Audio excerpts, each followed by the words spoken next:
کہانی برائے جماعت پنجم تین لالچی دوست۔ کسی شہر میں تین دوست رہتے تھے۔ وہ مل جل کر کام کرتے تھے اور ان کی آپس میں گہری محبت تھی۔ اتفاق ایسا ہوا کہ ان کا کاروبار ماند پڑ گیا اور ان کے لیے گزر اوقات کرنا مشکل ہو گیا۔ انہوں نے کسی اور شہر میں جا کر اپنی قسمت آزمانے کا فیصلہ کیا۔ انہوں نے کچھ زیادہ سفر لیا اور سفر پر روانہ ہو گئے۔ ابھی انہوں نے بمشکل آدھا سفر طے کیا ہوگا کہ اتفاق سے ان کی نظر سونے کی ایک اینٹ پر پڑی۔ اسے دیکھ کر ان کی باچھیں کھل گئیں۔ انہیں اس بات کی خوشی تھی کہ اب ان کی تنگ دستی دور ہو جائے گی اور وہ خوشحال ہو جائیں گے۔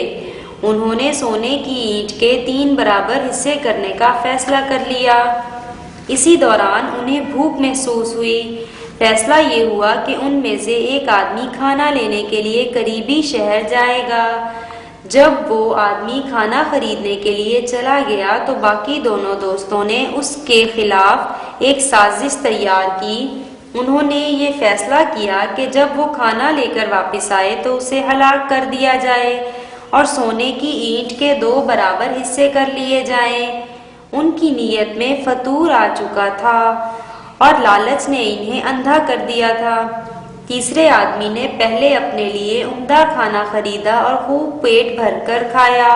پھر اس نے اپنے دونوں ساتھیوں کے لیے کھانا خریدا اور اس میں زہر ملا دیا تاکہ زہر آلودہ کھانا کھا کر وہ دونوں ہلاک ہو جائیں اور وہ اکیلا سونے کی اینٹ کا مالک بن جائے۔